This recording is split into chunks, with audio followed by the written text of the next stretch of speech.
how do you deal with a coworker who wants to be your best friend? I'm going to share with you 5 ideas and 5 strategies that you can use to hopefully put some distance between you and your coworker who is trying to be your best friend. Before we get into that though, I want to mention that it's really about making small shifts in your behavior. When I say you shouldn't be best friends with your coworker, I don't mean that you should hate them and that you should never talk to them at all. That's not what I'm encouraging you to do. What I like to encourage all my emerging leaders to do is to work toward a positive working environment. And ignoring or hating a coworker does not lead to a positive working environment. So it's really about small shifts in your behavior and also in your interactions with that person to guide them to the type of relationship that you want to have with them in the office. So let's get started with number 1. Number 1, use their name when you speak with them. Using somebody's name in conversation when you speak with them can help you add a certain level of assertiveness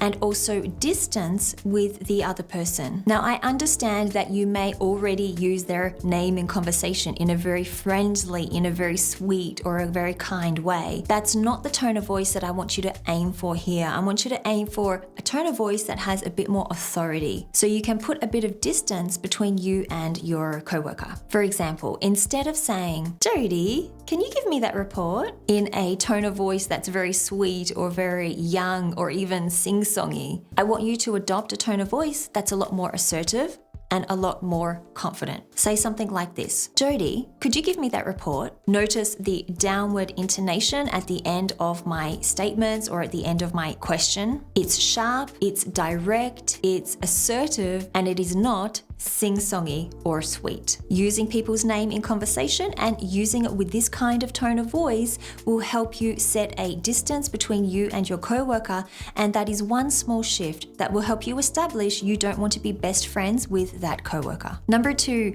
be okay with saying no, especially when they invite you to do something that is not work related. So what these types of people in the office do is they tend to mesh your professional life and your personal life. They'll start to invite you to things that are outside of work, some activities or parties or get-togethers that are outside of your professional life. This isn't always bad, but if it goes overboard and if it happens too often, it can prevent you from being able to set professional boundaries with your work colleagues because you are associating and interacting with them on a very personal level. And when you do that, that personal relationship you've developed with them will be brought into the office, and it will be very difficult for you in the office to have a professional distance when you're dealing with them. So when you are invited to an event or to something that person wants you to go to outside of work, you have to learn to say no, and you have to be okay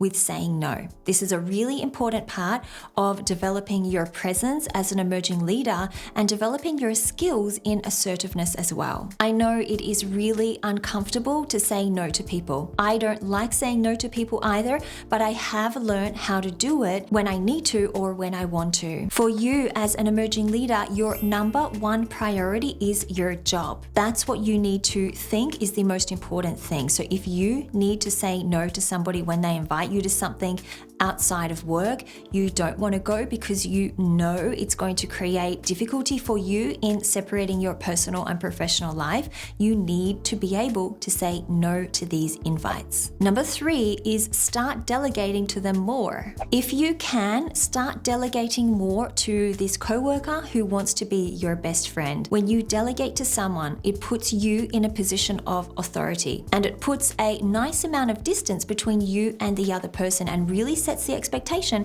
that your relationship with them is a professional one only. I know for many emerging leaders, delegating is something that is also difficult to do, especially if you have never really done it before, especially if you have always been the one who was delegated to in your career. So if you want to learn how to delegate to others in the workplace, it is definitely a skill that you need to learn as an emerging leader.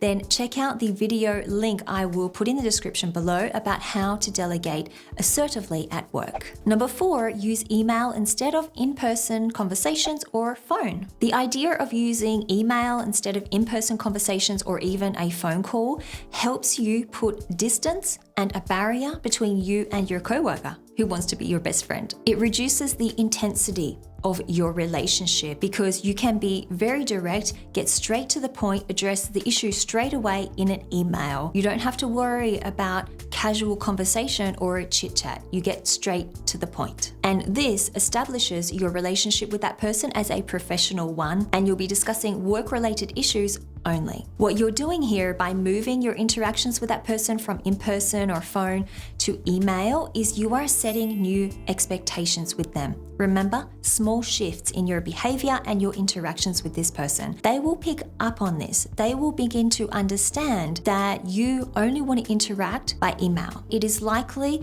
they will follow suit and interact with you and address you by email only in the future. Number 5 is suggest they speak with other people about their personal problems. If you have a coworker who constantly talks to you about their personal problems, their marriage problems, or maybe even their health problems, these are not the types of conversations that you want to have in a professional environment. They're private conversations. They are very personal to the coworker who is sharing this information with you. If you have these kinds of conversations with that coworker, it's not going to help you put a separation with them between your professional relationship and your personal relationship with them. What you can do is you can set boundaries with this person and suggest that they have these types of conversations with their family or with their friends, hinting that they shouldn't have these types of conversations with you. You can say something like, "This seems to be a really stressful issue that you're dealing with. I think you might benefit more by having this conversation with your spouse or with a family member." When you say this, it clearly states